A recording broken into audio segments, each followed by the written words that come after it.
Salmo 100.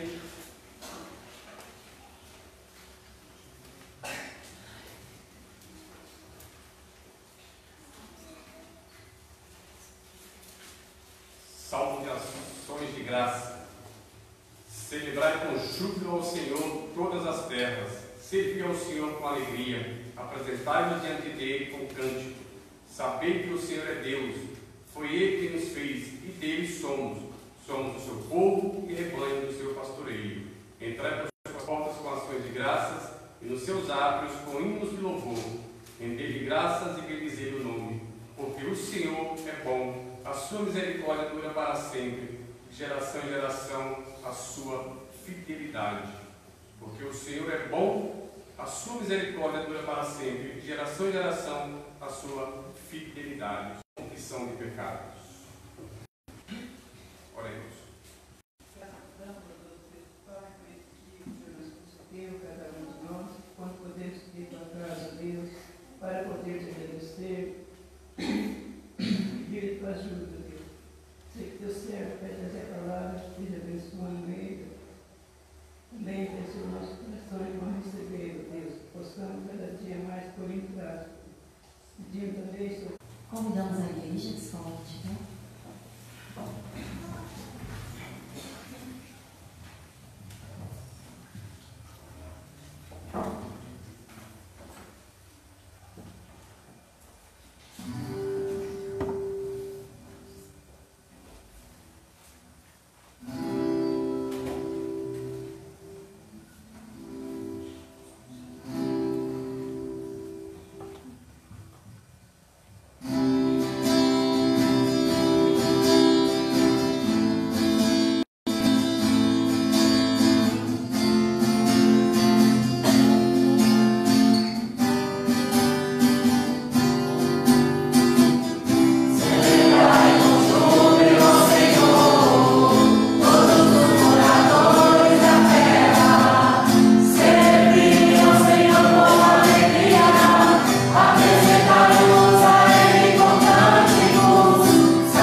17 anos.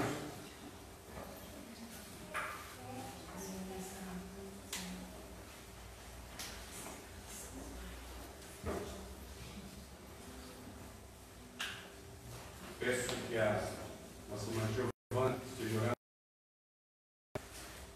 Diga a Deus, isso é a vigília infantil, nós vamos ficar aqui. Oremos. Senhor meu Deus, Senhor meu Pai, Senhor, te peço por mais um dia de vida que o Senhor nos deu, Senhor. Venho te pedir agora, Senhor, pela Sueli, Senhor, que vai dirigir o culto infantil, Senhor, que o Senhor esteja trabalhando no coração dela, Senhor, para que ela possa falar somente das suas verdades, Senhor. Esteja com o pastor também, Senhor, que ele possa falar sobre a tua verdade, Senhor, esteja abrindo nossas mentes e possamos entender da tua palavra, Senhor. É isso que eu te peço e agradeço, em nome de Jesus. Amém. Amém. Já reuniu com as crianças? A palavra está com o nosso pastor Adriano. Vou fazer a mensagem.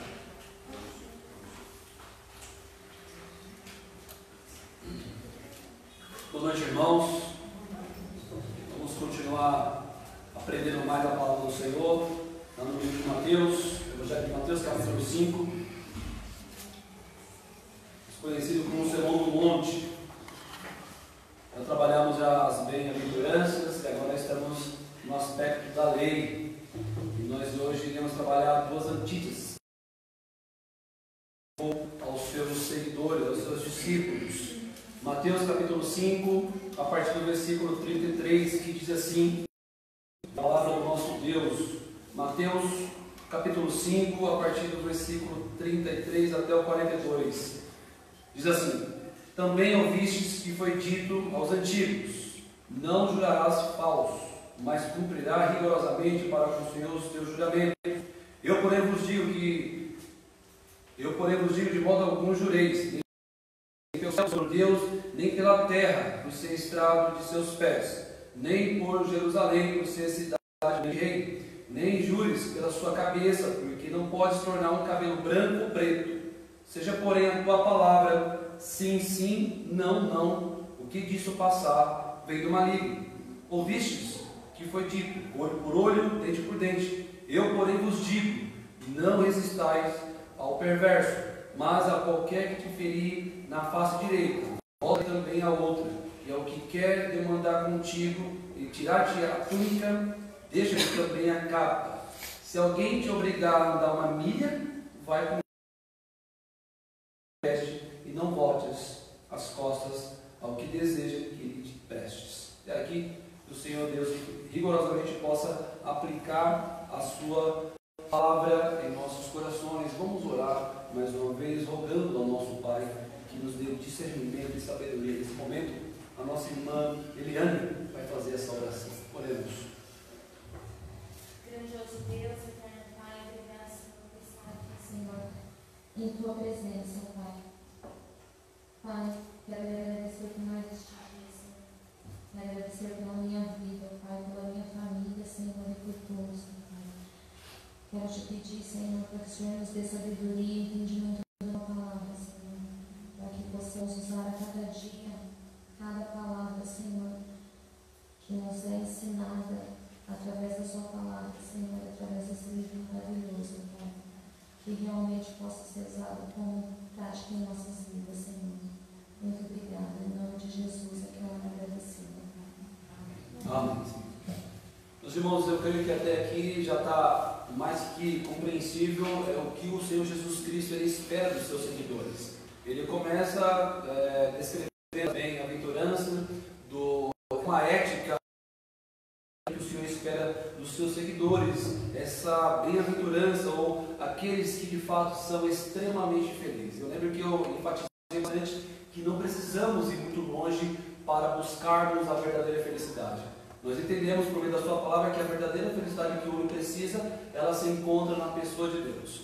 O vazio existencial que existe no ser humano só é preenchido quando Deus ele se revela, e podemos perceber que esse vazio que existe no homem, ele é sanado. É isso que o Senhor Jesus Cristo está causando nos seus discípulos, nos seus seguidores, quando ele passa agora a instruir, a ensinar os seus discípulos como que eles deveriam andar, como que eles deveriam viver. Na verdade, a temática do Sermão do Monte, segundo John Stott, ele vai descrever que se encontra no capítulo 6, versículo 8, quando o próprio Senhor Jesus Cristo descreve: não vos assemelheis, pois a eles, porque Deus, o vosso Pai, sabe o que tendes necessidade antes que o pensais. Então, toda essa pedagogia de Cristo, todo esse ensinamento de Cristo que nós podemos ler, estudar, deve ser aplicado na minha vida, na sua vida, com um propósito, né? Ou sempre é um propósito maior de glorificar sempre a Deus. Mas o potencial que Cristo vai transferir esses ensinamentos é para que os seus discípulos, os seus seguidores, não se assemelhem àqueles que não pertencem a Deus, àqueles que não foram chamados segundo a graça de Deus. Então, todo o teor desse Sermão do Monte ele se encontra no versículo 8 do capítulo 6. E o que Cristo, então, ele vai resgatar nesses versículos que nós lemos quanto à questão da lei? Bom, essa parte que nós lemos, essas duas antíteses sobre o juramento e a vingança, todo esse conteúdo nós podemos encontrar no Antigo Testamento, no livro de Levíticos, em Êxodo, todo o Pentateuco nós iremos encontrar esses aspectos que Jesus ele resgata, ele não somente resgata, mas ele explica de fato como que aqueles intérpretes, como que aqueles fariseus, eles deveriam trabalhar e ensinar ao povo de Israel a verdadeira lei, a lei que tinha sido já estabelecida no Antigo Testamento. Isso fica muito claro no versículo 17, que Cristo vai dizer assim, que ele não veio para revogar, ele não veio para abolir a lei, ele veio para cumprir. Então, nesses dois mandamentos, nessas duas leis que nós encontramos no Antigo Testamento, Cristo de forma alguma está abrogando, ele não está negando aquilo que já tinha sido estabelecido, ele está dando uma nova interpretação, ele está interpretando de forma sensata e coerente, porque tão somente os fariseus, junto com os escribas, eles tinham se desviado daquilo que já tinham estabelecido. Então, Jesus veio, explicou e viveu e cumpriu toda a lei. O versículo 17 vai dizer isso com bastante ênfase, que ele não veio abolir a lei, ele veio cumprir. Então tudo aquilo que tinha sido estabelecido continuava a ser estabelecido, agora não com a nova roupagem, mas sim com uma nova interpretação. Por isso que essas questões que nós observamos aqui nessa leitura, primeiramente do juramento, aí você pode se perguntar por que houve tanta importância de Cristo nesse sermão, tanta coisa para ser tratado, ele vai resgatar essa ideia de juramento, porque o juramento é algo sério.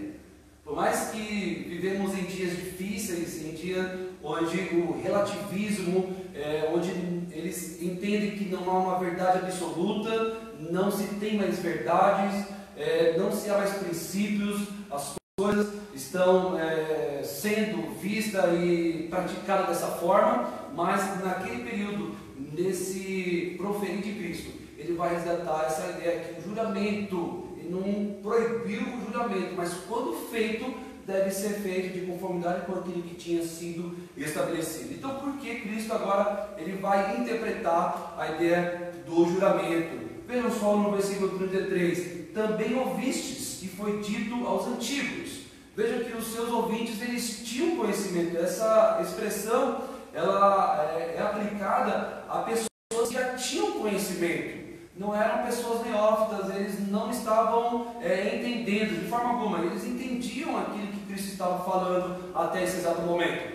Então Cristo vai dizer, não jurarás falso. Então somente porque o juramento, o verdadeiro juramento que tinha sido estabelecido no livro de Levítico, tinha sido corrompido. Eles distorceram totalmente aquilo que tinha sido estabelecido. Por isso que Cristo passa a explicar o motivo. E havia de fato o juramento por parte dos fariseus e escribas, que naquele período passaram a distorcer. Por isso que ele vai usar 3 elementos. Muitos fariseus e escribas, eles juravam pelos céus, eles juravam pela terra, e eles também estavam jurando por Jerusalém, pelo fato de não querer usar o nome de Deus em vão.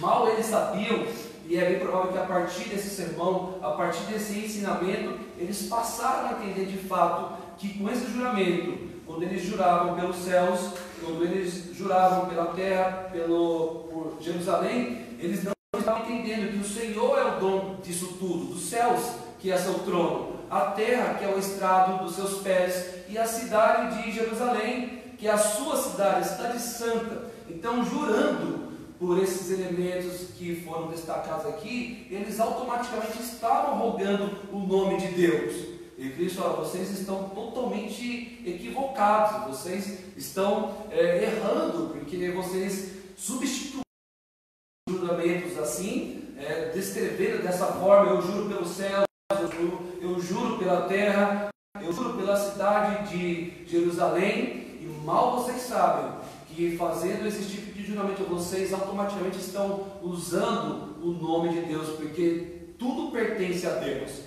Abraham Kuyper, ele tem uma frase interessantíssima, ele vai dizer assim, que não há 1 metro quadrado em todo o universo que Cristo não diga: isso é meu e isso lhe pertence, porque tudo pertence a Deus, a Cristo. E eles estavam jurando, e vejam só, Cristo vai mais fundo na sua interpretação, num erro que estava ocorrendo naquele período, no versículo 36, vai dizer assim: nem jures pela tua cabeça, porque não podes tornar um cabelo branco ou preto. A ideia: tudo pertence ao Senhor. Mesmo que você jure pela sua cabeça, pelos seus cabelos, isso não te pertence. Isso pertence ao Senhor, que é onipotente, onisciente e onipresente. Tudo está sob a autoridade de Deus. Tudo pertence a Deus. E eles estavam pecando 2 vezes, porque eles estavam fazendo um juramento falso. E essa substituição, muitos entendiam que não estavam usando o nome de Deus em vão. E Cristo vai agora descrever. Veja que de forma alguma Deus vai abolir. De forma alguma Ele vai proibir o juramento. O juramento é válido, mas fazendo de conformidade com aquilo que Deus já estabelecera. Mas mesmo antes de prestar juramento, mesmo antes de jurar, vejam só o que o versículo 37 vai descrever: seja porém a tua palavra sim, sim, não, não, o que disso passar vem do maligno. Qual que é a mais interpretação coerente a esse versículo? É que antes mesmo de fazer qualquer juramento, a nossa palavra, ela deve ter mais peso do que o nosso juramento, do que aquilo que passaremos a jurar. Por isso que nós podemos trabalhar sobre esse sermão do monte, a ideia que o Senhor requer de cada um de nós é um comportamento ético-moral, é um comportamento que glorifique a Deus, é um comportamento semelhantemente daquele que o nosso Senhor Jesus Cristo teve. Por isso que o nosso sim, o nosso não, por isso que a nossa resposta, a nossa atitude deve ser coerente e deve seguir sempre os princípios daquilo que o Senhor estabeleceu. A ideia é: antes que vocês jurem por qualquer coisa, é preciso que a palavra de vocês sejam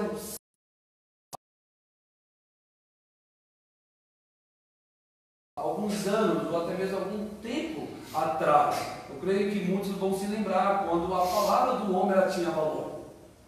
Quando isso é mais visto, isso pode ser mais visto fora de São Paulo, no interior, enfim. Quando o homem falava sim, talvez você já trabalhou com alguém: não, a palavra é sim, eu não mudo a minha posição.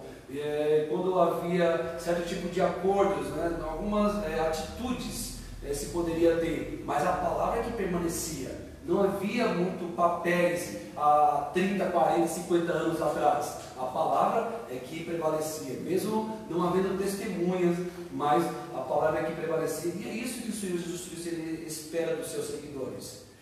Por isso que eles tiveram que substituir, e agora eles foram corrigidos pelos erros que eles estavam vivendo. Muitos juravam: olha, eu não vou jurar no nome de Deus, mas eu vou jurar pelos céus, eu vou jurar pela terra, eu vou jurar até mesmo pela cidade santa. E o Senhor Jesus Cristo ele vai agora abolir esse juramento falso. Ele não vai abolir o juramento em si, mas ele vai indagar, ele vai questionar quando o juramento ele é feito de de forma estranha e de forma falsa, conforme é usado na parte B do versículo 33. Não jurarás falso. A ideia, esse juramento que vocês constantemente estão fazendo diante dos homens e diante de Deus, eles são mentirosos. Vocês estão extremamente equivocados. E quais as implicações disso para os nossos dias? 20 séculos depois, quais essas implicações elas podem mover um diferencial em nossas vidas e nossos dias? O versículo 37 responde com bastante clareza que a nossa palavra, como cristãos, como servo do Senhor, ela deve ter muito mais peso. Por isso fica estranho ver um cristão que deve ter uma ética comportamental de um cidadão do reino de Deus, fica brincando com essas questões. Não, eu juro mesmo, é isso. Não é lícito fazer isso.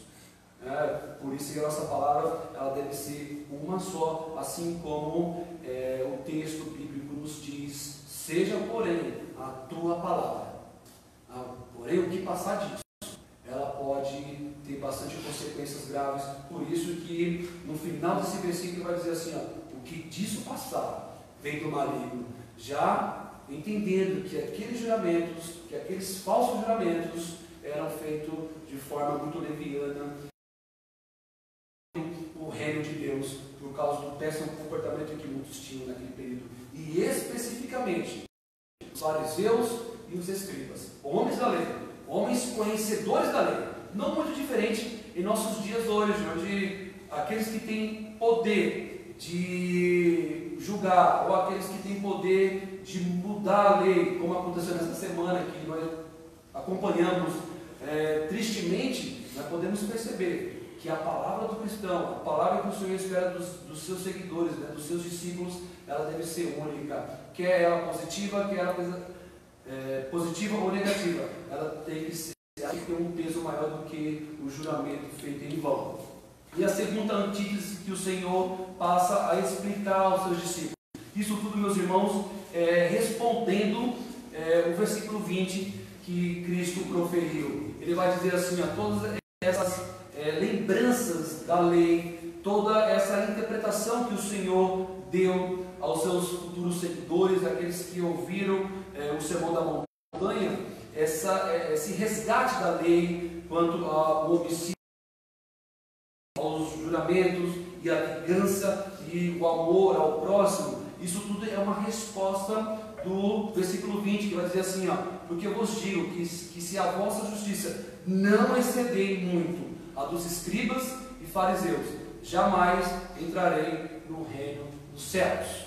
E a pergunta é: como que o nosso comportamento, como que a nossa maneira de viver, a nossa justiça, ela pode exceder, ultrapassar a maneira como aqueles fariseus e escribas viviam? Por isso que ele vai explicar de forma minuciosa e vai interpretar de forma verdadeira e sincera a lei que tinha sido estabelecida. A questão do homicídio, que não é somente tirar a vida, basta nós nos irarmos do nosso próximo, nós já cometemos o homicídio, segundo a interpretação de Cristo, segundo aquilo que Cristo estabelece. Quanto à questão do adultério, a ideia não é somente você cometer a ação, mas basta olhar com outra intenção para o seu semelhante, você já adulterou. Então a questão está no coração, e muito mais na ação. A ação tem as suas consequências, mas muito mais está no coração,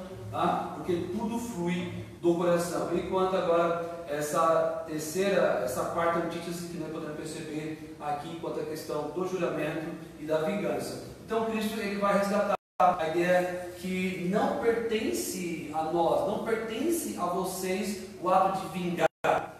Por mais distante que esteja de nós, porque muitas vezes nós queremos fazer justiça com as nossas próprias mãos, mas diante desse texto, diante daquilo que o Senhor proferiu, Ele vai acalentar, Ele vai acalmar os nossos anseios, mas que tenhamos agora motivos ou razões fundamentais para lidar, ou até mesmo para, quando estivermos ao nosso alcance, retribuir alguém quando alguém faz o mal, mas devemos ficar tão somente com a palavra de Deus. Por mais distante que isso esteja, e por mais corrupto que seja o nosso coração, nós devemos tão somente dar ouvido àquilo que o Senhor estabeleceu.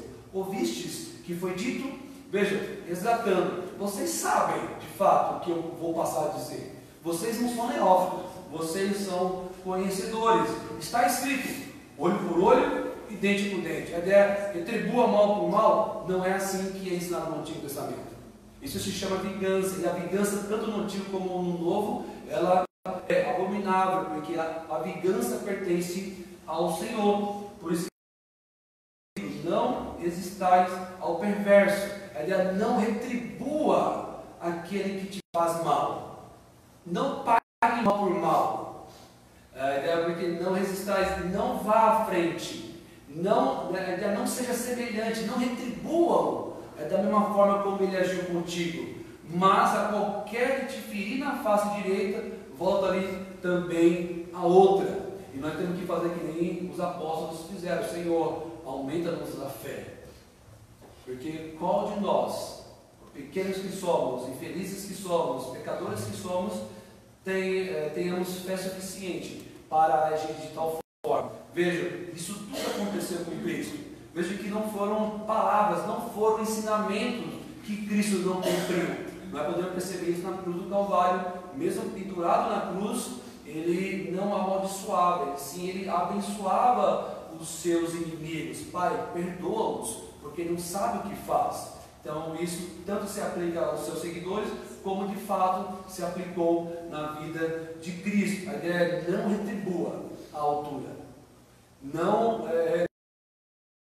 dá provocação e nem dá aquilo que aquela pessoa merece quando nos ofende. E é o que quer demandar contigo e tirar-te a túnica ou roubar-lhe, deixa-lhe também a capa. A ideia é quando alguém, por mais estranho que seja segundo esse ensinamento, vier pegar ou pedir ou roubar-lhe, a ideia é que não resista, entregue.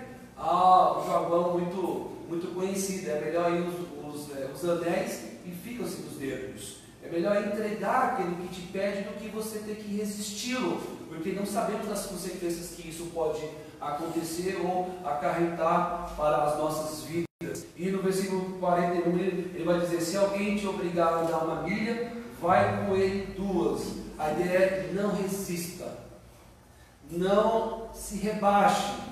A ideia é não tome por vingança, porque ele está querendo ensinar, como ensinou a cada um de nós, que a vingança pertence a Deus. Por isso que é um texto, Paulo resgatou isso aos romanos. E veja que o Império Romano era o império da época, tinha autoridade. Ele vai escrever a igreja que se encontra em Roma, lá na sua epístola, no capítulo 12 de Romanos, a partir do versículo 17. Acompanhe comigo, Romanos 12,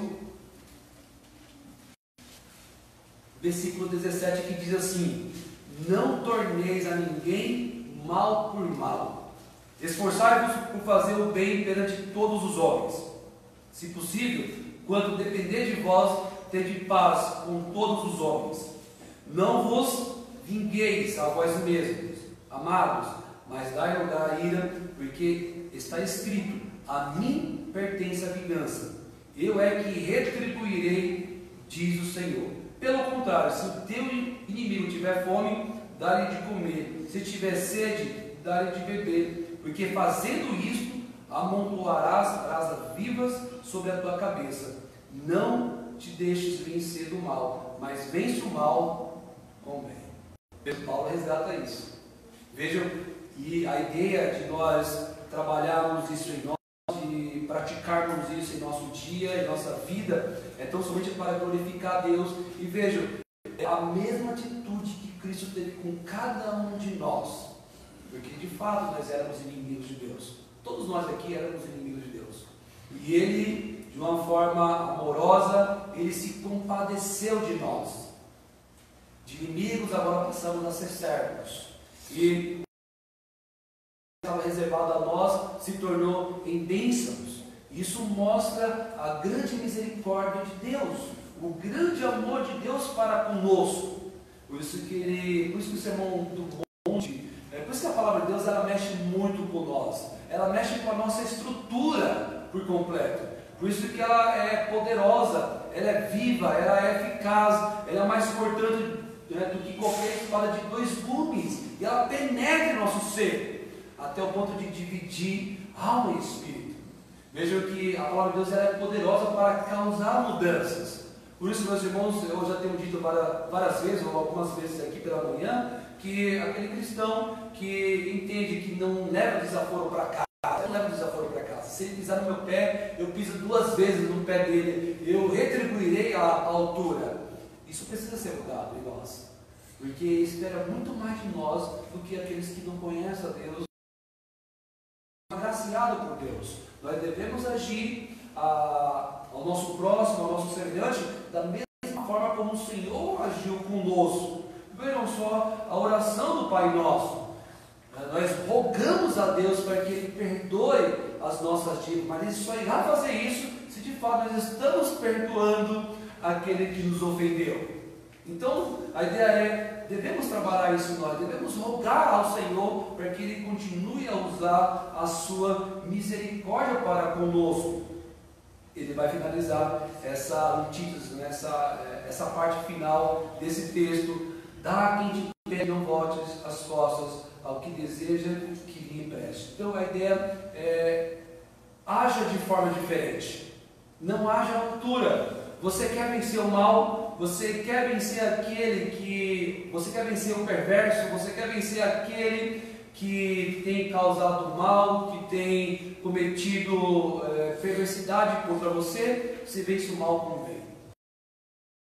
Paulo foi muito categórico, ele resgata, ele aplica esse princípio em sua vida primeiramente e depois transmite isso à igreja. Isso é tão antigo porque nós vemos o rei Davi, quando ele teve 2 chances de matar o seu alto inimigo, que era o rei Saul, e ele não proferiu, e ele não fez, porque ele entendia que a mão do Senhor era mais pesada do que a dele, que a mão do Senhor era mais poderosa do que a dele, e que a justiça divina não falha.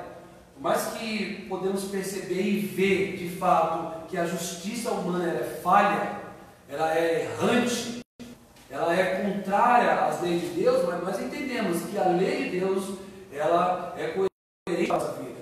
Ela pode nos agraciar constantemente. Muito mais vale obedecer às leis de Deus do que às leis dos homens, porque não há autoridade que não fora constituída fora da vontade de Deus. Toda autoridade fora constituída tão somente porque estão debaixo da autoridade divina. E Davi e outros, Abraão também, quando ele está prestes a se vingar, e ele não se vinga porque ele também entendia que o Senhor era com ele, que o Senhor era poderoso. E nós? A ideia é, quando tivermos oportunidade de fazer o bem, façamos o bem a qualquer um, a todos que estão à nossa volta. Se há motivos de nos irarmos, é preciso transferir isso ao nosso Deus. E há um último exemplo que eu quero declarar aos irmãos, está lá em Apocalipse, capítulo 6, Apocalipse capítulo 6, quando essa ideia de injúria, de vingança, devemos esperar e depositar tudo isso no Senhor. Apocalipse capítulo 6, a partir do versículo 9, que diz assim, especificamente no 5º selo: quando ele abriu o 5º selo, debaixo do altar, as almas daqueles que tinham sido mortos por causa da palavra de Deus e por causa do testemunho que sustentavam, o que eles fizeram? Clamaram em grande voz, dizendo: até quando, ó soberano Senhor, santo e verdadeiro, não julgas, nem vingas o nosso sangue dos que habitam sobre a terra? E a resposta: então a cada um deles foi dado uma vestidura branca, e lhes que repousasse ainda por pouco tempo, até que também se completasse o número dos seus conservos e seus irmãos que iam ser mortos, como igualmente eles foram. O que eu quero destacar, vejam, que aqueles que tinham sido mortos e que foram mortos por causa do testemunho e por causa da palavra de Deus. A ideia é que eles estão clamando por vingança. Eles estão clamando: olha, Senhor, julgue-se, vingue-se aí a nossa morte. E há uma resposta a ele: calma, tranquilize-se, que haverá de acontecer. Ainda não é hora de eu levantar a minha espada ou a espada da justiça. Pela manhã nós tivemos a oportunidade de aprender quanto à questão do juízo final. Por mais que os perversos, por mais que os ímpios, por mais que aqueles que cometem aberrações diante de Deus ultrapasse pela justiça humana, mas temos a plena convicção que nenhum escapará na justiça divina. A nossa esperança está aqui. A nossa esperança é que a justiça divina, ela não irá falhar. Ela não irá falhar. E Deus, ele irá cumprir tudo aquilo que estabeleceu. Tristemente são aqueles que irão cair na mão do Deus vivo, nas mãos do Deus que a tudo conhece. Por isso que nós também aprendemos pela manhã que nós, como igreja do Senhor, já fomos justificados. Se o Senhor não nos tivesse guardado, se a sua graça não fosse abundante em nossas vidas, nós estávamos cometendo os mesmos erros do passado. Mas o Senhor, graciosamente, que outrora eram inimigos do Senhor, Paulo vai tratar isso no capítulo 5 de Romanos, nós outrora éramos inimigos do Senhor e Ele morreu quando éramos inimigos de fato dele. Agora nós estamos, vamos dizer assim, em outro patamar, somos chamados filhos, somos agora irmãos de Jesus Cristo, somos chamados como servos do Senhor. Isso é graça. Por isso que o Salmo 63 vai dizer que a graça de Deus é melhor do que a vida. A graça é essa que nós cantamos. Então, meus irmãos, essas duas antíteses, essas duas ideias que o Senhor Jesus Cristo passou a ensinar aos seus discípulos, ela foi e é muito relevante para os nossos dias. Uma que nós não temos que jurar falsamente. A nossa palavra ela deve ter um peso único e verdadeiro. A nossa palavra, a nossa vida, o nosso testemunho deve falar muito mais alto do que o nosso juramento ou da nossa palavra. Mas, quando formos indagados, a nossa palavra deve permanecer. O nosso sim ou o nosso não deve prevalecer até o final, pois fomos já orientados. O que passar disso? Se você quer defender alguma coisa e precisa jurar, então a sua palavra não tem peso. Antes de fazer isso, a ideia é a tua palavra e a minha palavra deve ter mais peso do que aquilo que passarei a proferir ou a jurar. Tiago também vai resgatar essa ideia de juramento, no capítulo 5, versículo 12. Acima de tudo, não jureis, porque o juramento era levado. Tiago, o irmão de Jesus Cristo, ele também vai orientar aqueles servos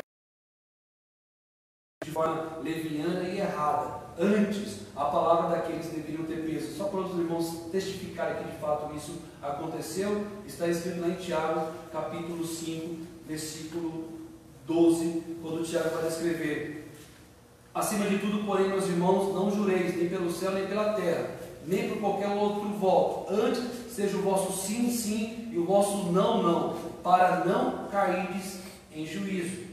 Vejam, Tiago, irmão, ele aprendeu isso. Ele transmitiu isso e ele viveu isso. E a outra antítese está na ideia de vingança, que não pertence a nós a vingança. Por mais irados que sejamos, por mais irados ou por mais certos que estejamos, nós devemos entregar a nossa causa ao Senhor, que Ele tudo sabe e tudo conhece. Por mais que a justiça divina venha falhar, e tem falhado, mas sabemos que a justiça, por mais que a justiça humana tenha falhado, mas nós entendemos que a justiça divina não haverá de falhar. Não haverá de falhar. Então essa é a nossa esperança, que o Senhor continue nos lapidando. Na verdade, o objetivo principal de Mateus ter registrado esse Sermão do Monte era para doutrinar a igreja, para que a igreja de fato aprendesse os ensinamentos do Senhor Jesus Cristo. E não somente aprendesse, não somente ficasse no campo intelectual, mas que essas verdades possam ser aplicadas, como foi aplicada nos corações daqueles que pertencem ao Senhor. Que essas verdades possam fazer morada no seu coração. E E toda vez que você se deparar com essas questões, você possa recorrer à palavra de Deus e absorver o máximo dela, porque entendemos que esse livro que nós carregamos é o poder de Deus, é a sabedoria de Deus para o nosso viver neste mundo tão tenebroso, para este mundo caído, para esse mundo que sofreu as consequências do pecado. Esse mundo precisa ouvir isso. Esse mundo, nós precisamos, como igreja, testificar que essas verdades existem e que a verdade verdadeira existe, que está na pessoa de Jesus Cristo, pois Ele é o caminho, a verdade e a vida. Ninguém vai ao Pai senão por meio de Jesus Cristo. Que Ele nos abençoe e aplique ricamente a sua palavra em nossos corações. Amém?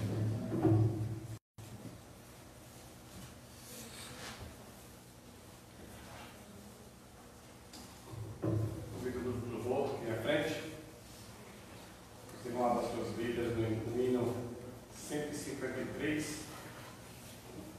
Quando estivermos cantando, os irmãos terão a oportunidade de ministrar entre seus dízimos, suas ofertas. É um grande privilégio da igreja. Convidamos a igreja em salão de pé.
Senhor nosso Deus, eu lhe dou graças, Senhor, por estar na tua casa, Senhor, por ter nos trazido, Senhor Deus, para ouvir a tua palavra, Senhor Deus. Lhe peço que essa tua palavra, Senhor Deus, me trabalhe em nossas vidas, Senhor, para que possamos praticá-la, Senhor. Lhe peço, Senhor Deus, que nos guarde esta semana, Senhor Deus, pregar o teu evangelho dia a dia, Santo Deus. Trabalhe na vida daqueles que não puderam vir, Senhor Deus, que estão enfermos, Santo Deus. E lhe peço, Senhor Deus, também nos leve para casa em paz, assim como nos trouxe a tua casa. Em nome de Jesus que eu oro. Amém. Recebemos a bênção, irmãos, e que a graça do nosso Senhor Salvador Jesus Cristo, e que o amor de Deus Pai Todo-Poderoso, e as belas consolações do Santo Espírito repousem sobre vós, amados irmãos, e sobre toda a igreja de Cristo Jesus, hoje e para todo sempre. Amém. Amém.